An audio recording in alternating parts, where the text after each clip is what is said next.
സന്തോഷകരമായ കുടുംബങ്ങൾ പല കാര്യങ്ങളിലും ഒരുപോലെയായിരിക്കും. എന്നാൽ അസന്തുഷ്ടമായ ഓരോ കുടുംബവും അതിൻ്റെതായ വിധത്തിലാണ് അസന്തുഷ്ടമായിരിക്കുന്നത്. ലിയോ ടോൾസ്റ്റോയുടെ അന്നാ കരീന തുടങ്ങുന്നത് ഈ പ്രസിദ്ധമായ വാചകം കൊണ്ടാണ്. സന്തോഷം എന്നത് വളരെ ലളിതമായ ഒരു കാര്യമാണ്. സുഖത്തിന് എപ്പോഴും ഒരേ താളമായിരിക്കും. എന്നാൽ അസംതൃപ്തി എന്നത് വളരെ സങ്കീർണമാണ്. അതിന്റെ താളവും അവതാളത്തിലായിരിക്കും. സന്തോഷകരമായ കുടുംബങ്ങളിൽ പരസ്പര ബഹുമാനം, കമ്മ്യൂണിക്കേഷൻ, ക്ഷമ, ഒരുമിച്ച് സമയം ചെലവഴിക്കൽ, ഇത്തരം കാര്യങ്ങളെല്ലാം ഉണ്ടാവും. എന്നാൽ അസന്തുഷ്ട കുടുംബങ്ങളിൽ ഓരോരുത്തരും തങ്ങളുടെ സ്വന്തം രീതിയിലായിരിക്കും ജീവിക്കുക. ഒരിടത്ത് വഴക്കാണെങ്കിൽ മറ്റൊരിടത്ത് അവഗണന, വേറൊരിടത്ത് മൗനം, വിശ്വാസക്കുറവ്, ഇത്തരം രീതിയിലായിരിക്കും. കുടുംബത്തിൽ സന്തോഷവും സമാധാനവും നിലനിൽക്കണമെങ്കിൽ ചില കാര്യങ്ങൾ നാം നിർബന്ധമായും ശ്രദ്ധിക്കണം. പല വിട്ടുവീഴ്ചകൾക്കും നാം തയ്യാറാവേണ്ടി വരും. സന്തോഷകരമായ ഒരു കുടുംബത്തിൽ എല്ലാവരും കേൾക്കപ്പെടുന്നു, മനസ്സിലാക്കുന്നു, എല്ലാവർക്കും വാല്യൂ കൊടുക്കുന്നു. ചെറിയ പ്രശ്നങ്ങൾ വന്നാൽ പോലും അവയെ ഒരു യുദ്ധക്കളമാക്കി മാറ്റാതെ ശാന്തമായി സംസാരിച്ച് പരിഹരിക്കുവാനുള്ള മനസ്സ് അവിടെയുണ്ട്. ഒരുമിച്ച് ഭക്ഷണം കഴിക്കുന്നു, കുട്ടികളുമായി സംസാരിക്കുകയും അവരോടൊപ്പം സമയം ചെലവഴിക്കുകയും ചെയ്യും. പരസ്പരം പല കാര്യങ്ങളിലും ഹെൽപ്പ് ചെയ്യും. ഇത്തരം കാര്യങ്ങളെല്ലാം ബന്ധങ്ങളെ കൂടുതൽ ശക്തിയുള്ളതാക്കും. ജോലി കഴിഞ്ഞ് ഒരു അച്ഛൻ വീട്ടിലെത്തുന്നു. അമ്മ അടുക്കളയിൽ തിരക്കിട്ട ജോലിയിലാണ്. കുട്ടിക്ക് പഠനത്തിൽ സ്ട്രെസ്സുണ്ട്. എന്നാൽ സന്തോഷകരമായ ഒരു കുടുംബത്തിൽ അവർ ഒരുമിച്ചിരിക്കുന്നു. ഇന്നത്തെ വിശേഷങ്ങൾ എന്തൊക്കെയാണ്? എന്തെങ്കിലും ബുദ്ധിമുട്ടുകൾ ഉണ്ടായിരുന്നോ? നിനക്ക് കുറെ പഠിക്കാനുണ്ടോ? അടുക്കളയിൽ നിന്ന് അധികം ജോലി ഉണ്ടായിരുന്നോ? ഓഫീസിലെ വിശേഷങ്ങൾ എന്തൊക്കെയാണ്? ഇങ്ങനെ പരസ്പരം അവർ സംസാരിക്കും. അവിടെ കുറ്റപ്പെടുത്തലുകൾ ഉണ്ടാവില്ല. ജഡ്ജ്മെന്റിന് പകരം പരിഹാരമായിരിക്കും അവർ കണ്ടെത്തുക. ഇങ്ങനെ ഒരു സമീപനമാണ് കുടുംബത്തെ ഒത്തൊരുമയിലേക്ക് കൊണ്ടുപോകുന്നത്. അസന്തുഷ്ട കുടുംബങ്ങളിൽ പ്രശ്നങ്ങളൊന്നും ഒരേപോലെ ആയിരിക്കില്ല. ചിലയിടങ്ങളിൽ ഭർത്താവും ഭാര്യയും സംസാരമേ ഉണ്ടാവില്ല. പുറമേക്ക് ശാന്തമാണെന്ന് തോന്നുമെങ്കിലും ഉള്ളിൽ അകലം വളർന്നുകൊണ്ടിരിക്കും. ചില വീടുകളിൽ ചെറിയ കാര്യങ്ങൾക്ക് പോലും വലിയ വഴക്കുകളും കുറ്റപ്പെടുത്തലുകളും പൊട്ടിത്തെറികളും ഉണ്ടായിരിക്കും. മറ്റു ചില കുടുംബങ്ങളിൽ പ്രശ്നം അവഗണനയായിരിക്കും. മാതാപിതാക്കൾ കുട്ടികളെ ശ്രദ്ധിക്കില്ല. കുട്ടികൾ മുതിർന്നവരെ ബഹുമാനിക്കില്ല.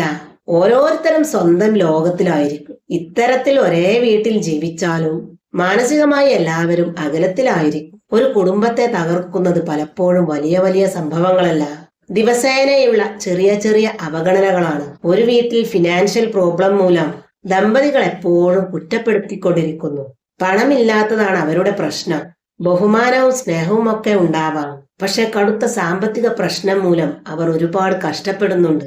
ഇവിടെ അസംതൃപ്തി വരുന്നത് അവരുടെ സാമ്പത്തികമായ ബുദ്ധിമുട്ട് കൊണ്ട് മാത്രമല്ല, പരസ്പരം സപ്പോർട്ടില്ലാത്തതാണ് അവരുടെ യഥാർത്ഥ പ്രശ്നം. പണം എല്ലാവരിലും എപ്പോഴും ഉണ്ടായിരിക്കണമെന്നില്ല, അത് കൂടും കുറയും. എന്നാൽ ഒന്നിച്ചു നിൽക്കാനുള്ള മനസ്സുണ്ടെങ്കിൽ കുടുംബത്തിലെ പ്രശ്നങ്ങൾ കുറക്കാൻ കഴിയും. മറ്റൊരു വീട്ടിൽ പണമുണ്ട്, സുഖസൗകര്യങ്ങളുണ്ട്, ഒന്നിനും ഒരു കുറവുമില്ല. പക്ഷെ അച്ഛൻ എപ്പോഴും ഫോണിലായിരിക്കും. അമ്മക്ക് ഏത് സമയവും തിരക്ക്. കുട്ടികൾ മുഴുവൻ സമയവും സ്ക്രീനിൽ. ഇവിടെ പ്രശ്നം ദാരിദ്ര്യമല്ല, ബന്ധങ്ങളിലെ അകൽച്ചയാണ്. ഒരുമിച്ചിരുന്ന് സംസാരിക്കാൻ പോലും സമയമില്ലാത്തവർക്ക് എത്ര സമ്പത്തുണ്ടായിട്ട് എന്താ കാര്യം? ആ കുടുംബം ഒറ്റപ്പെട്ടതായി തീരും. ഇതൊക്കെയാണ് അസംതൃപ്തമായ കുടുംബങ്ങളിലെ യഥാർത്ഥ കാരണങ്ങൾ. പുറമേക്ക് ഒരേപോലെ തോന്നും, പക്ഷെ അവരുടെയെല്ലാം ഉള്ളിലെ വേദനകൾ വ്യത്യസ്തമായിരിക്കും. ചില വീടുകളിൽ സാമ്പത്തിക ഭദ്രതയുണ്ടാവും, പക്ഷെ ഭാര്യ ഭർത്താക്കന്മാർക്കിടയിൽ ഈഗോ എന്നൊരു സാധനം കയറിക്കൂടും. ഞാൻ പറയുന്നത് തന്നെ നടക്കണമെന്ന വാശി. ഈഗോ മൂലം അവർ പരസ്പരം കലഹിച്ചുകൊണ്ടിരിക്കുന്നു. ഈ വീട്ടിൽ അസന്തുഷ്ടിക്ക് കാരണം അവരുടെ അഹംഭാവമാണ്. പണമുണ്ട്, സൗകര്യങ്ങളുണ്ട്, പക്ഷെ തുറന്ന് സംസാരിക്കാനും പ്രശ്നങ്ങൾ ചർച്ച ചെയ്യാനും അവരുടെ മനസ്സ് അനുവദിക്കുന്നില്ല. ഇമോഷണൽ ഡിസ്റ്റൻസ് ആണ് അവിടെ പ്രശ്നം. കമ്മ്യൂണിക്കേഷൻ ഗ്യാപ്പ് ബന്ധങ്ങളിൽ അകൽച്ചയുണ്ടാക്കുന്നു. ബന്ധുക്കളുടെയോ പുറത്തുനിന്നുള്ളവരുടെ അമിതമായ ഇടപെടലുകളോ കുടുംബത്തിലെ സമാധാനം നഷ്ടപ്പെടുത്തുന്ന സംഭവങ്ങളുമുണ്ട്. കുടുംബത്തിൽ സന്തോഷവും സമാധാനവും നിലനിൽക്കാനുള്ള ചില അടിസ്ഥാന ഘടകങ്ങളാണ് ഇക്കണോമിക് സ്റ്റെബിലിറ്റി, പരസ്പര വിശ്വാസം, ആരോഗ്യം, കമ്മ്യൂണിക്കേഷൻ. Common values എന്നിവയല്ല.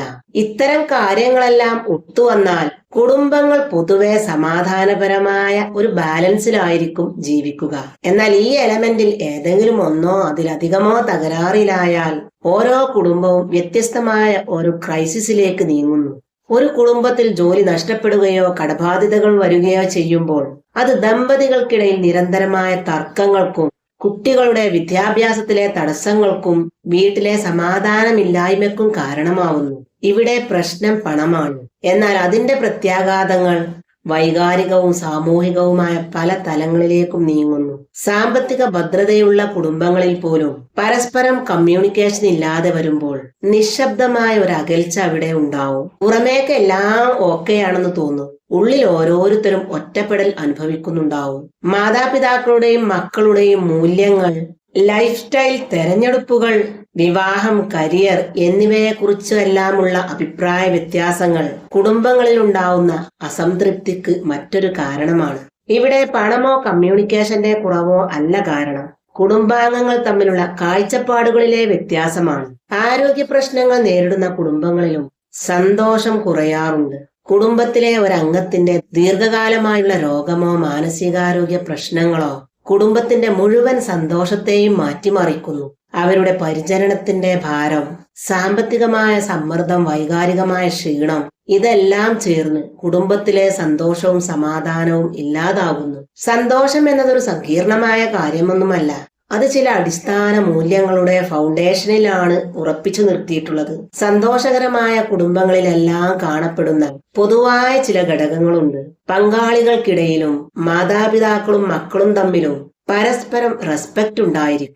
തെറ്റുകൾ സംഭവിക്കുമ്പോൾ തന്നെ അത് തുറന്ന് സംസാരിക്കാനും ക്ഷമിക്കാനും അവർക്ക് സാധിക്കുന്നു. അവർക്കിടയിൽ എപ്പോഴും കമ്മ്യൂണിക്കേഷൻ ഉണ്ടാവും എന്നതാണ് ഇതിന്റെ പ്രധാന കാരണം. പരസ്പരമുള്ള വിശ്വാസം അത്തരം കുടുംബങ്ങളിൽ ഉണ്ടായിരിക്കും. സന്തോഷകരമായ കുടുംബങ്ങളിൽ അത് നിലനിൽക്കണമെങ്കിൽ വീട്ടിലെ ഓരോ അംഗങ്ങളും മനസ്സ് വെക്കണം. പരസ്പരം ക്ഷമിച്ചും സഹകരിച്ചും വിട്ടുവീഴ്ചകൾ ചെയ്തും അവർ മുന്നോട്ട് പോകുമ്പോഴാണ് യഥാർത്ഥത്തിൽ അവിടെ സന്തോഷം നിലനിൽക്കുക.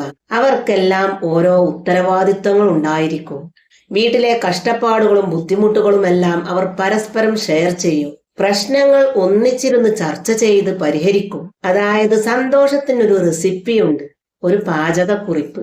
ആ ചേരുവകൾ കൃത്യമായി ചേർത്താൽ ഏത് കുടുംബവും സന്തോഷമായി തീരും. ഒരു കുടുംബം തകരാൻ ഒരൊറ്റ കാരണം മതി. ഒരു യന്ത്രം പ്രവർത്തിക്കാൻ എല്ലാ ഭാഗങ്ങളും ഒരേപോലെ പ്രവർത്തിക്കണം. എന്നാൽ അത് കേടുവരാൻ ഏതെങ്കിലും ഒരു ഭാഗം തകരാറിലായാൽ മതി. അതുപോലെയാണ് അസംതൃപ്തമായ കുടുംബങ്ങൾ.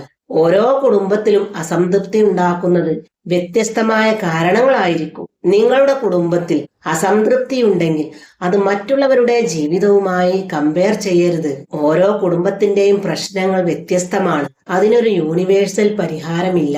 നിങ്ങളുടെ കുടുംബത്തിലെ സന്തോഷം നഷ്ടപ്പെടുത്തുന്ന കാര്യം എന്താണെന്ന് നിങ്ങൾ തിരിച്ചറിയുക. അത് ഈഗോയാണോ, സാമ്പത്തിക ബുദ്ധിമുട്ടുകളാണോ, കമ്മ്യൂണിക്കേഷന്റെ കുറവാണോ, സമയമില്ലാഞ്ഞിട്ടാണോ, അതോ നിങ്ങൾ സമയം കണ്ടെത്താഞ്ഞിട്ടാണോ എന്നതെല്ലാം നിങ്ങൾ സ്വയം വിലയിരുത്തുക. മറ്റുള്ളവർ എങ്ങനെയാണ് അവരുടെ കുടുംബം നയിക്കുന്നത്, അവരൊക്കെ എങ്ങനെയാണ് ഇത്ര സന്തോഷത്തിലിരിക്കുന്നത് എന്നൊന്നും ചിന്തിച്ച് അസൂയപ്പെടരുത്. നിങ്ങളുടെ പ്രശ്നം എന്താണെന്ന് കണ്ടെത്തി അതിനുള്ള പരിഹാരമുണ്ടാക്കുക. പുറമേ സന്തോഷം കാണിക്കുന്ന കുടുംബങ്ങൾക്കും അവരുടേതായ ചെറിയ പ്രശ്നങ്ങൾ ഉണ്ടായിരിക്കാം. പക്ഷെ അവരത് കൈകാര്യം ചെയ്യുന്നത് പരസ്പരം ചേർന്ന് നിന്നാണ്. ആരും ഫുള്ളി പെർഫെക്റ്റ് അല്ല എന്ന് തിരിച്ചറിയുക. സന്തോഷകരമായ കുടുംബങ്ങൾ ഉണ്ടാവുന്നത് ഒരു ഭാഗ്യം കൊണ്ടല്ല, അവരതിനായി ഒരുപാട് കഷ്ടപ്പാടുകളും ത്യാഗങ്ങളും സഹിക്കുന്നത് കൊണ്ടാണ്. പരസ്പര സ്നേഹം, വിശ്വാസം, വിട്ടുവീഴ്ചകൾ, ക്ഷമിക്കാനുള്ള കഴിവ് ഇവയെല്ലാം കൃത്യമായി പാലിക്കുന്നത് കൊണ്ടാണ് ഒരു കുടുംബത്തിൽ എന്നും എപ്പോഴും സന്തോഷം നിലനിൽക്കുന്നത്. കുടുംബത്തിൽ സന്തോഷം വരുന്നത് വലിയ അത്ഭുതങ്ങൾ കൊണ്ടല്ല, നമ്മുടെ ചെറിയ ചെറിയ ശീലങ്ങൾ കൊണ്ടാണ്. ശാന്തമായി സംസാരിക്കുക, പ്രതികരിക്കുന്നതിന് മുമ്പ് മുഴുവനായി കേൾക്കുക, നന്ദി പറയുക, ദിവസത്തിൽ കുറച്ചു സമയമെങ്കിലും കുടുംബാംഗങ്ങൾ ഒന്നിച്ചിരുന്ന് സംസാരിക്കുക. ഇവയെല്ലാം ലളിതമായി തോന്നാമെങ്കിലും ശക്തമായ ശീലങ്ങളാണത്. ഞാൻ ശരി, നീ തെറ്റ് എന്ന നിലപാട് ഉപേക്ഷിക്കുക. അതിനു പകരം നമുക്ക് എങ്ങനെ ഒരുമിച്ച് ഇത് ശരിയാക്കാം എന്ന ചിന്ത സ്വീകരിക്കുക. കുടുംബം എന്നത് ജയിക്കേണ്ട ഒരു പോരാട്ടമല്ല, വളർത്തേണ്ട ഒരു ബന്ധമാണത്. ഒരു കുടുംബം എന്നത് എപ്പോഴും പൂർണ്ണമായിരിക്കില്ല, പക്ഷെ അത് എപ്പോഴും സ്നേഹത്തോടെ പുനർനിർമ്മിക്കാനാവുന്നതായിരിക്കണം. ഒരു നല്ല വാക്ക്, നല്ല പെരുമാറ്റം, ക്ഷമ പറയാനുള്ള മനസ്സ്, ചെറിയ ചെറിയ ശ്രദ്ധകൾ, ഇവയെല്ലാം വീടിന്റെ അന്തരീക്ഷം തന്നെ മാറ്റിമറിക്കും. കുടുംബത്തെ രക്ഷിക്കുന്നത് വലിയ വലിയ പ്രസംഗങ്ങളല്ല, ചെറിയ ചെറിയ പ്രവൃത്തികളിലൂടെയും കരുതലുകളിലൂടെയും അത്തരം തുടർച്ചകളിലൂടെയുമാണ്. ഇത്തരം കാര്യങ്ങൾ കുടുംബത്തിലെ അംഗങ്ങൾ മുഴുവനും ശ്രദ്ധയോടെ കേൾക്കുകയും ശീലിക്കുകയും ചെയ്യുക. വീഡിയോ ഇഷ്ടപ്പെട്ടാൽ ഒന്ന് ലൈക്കും ഷെയറും ചെയ്യുക, കമന്റുകൾ രേഖപ്പെടുത്തുക, ഒപ്പം സബ്സ്ക്രൈബ് ചെയ്യാനും മറക്കാതിരിക്കുക.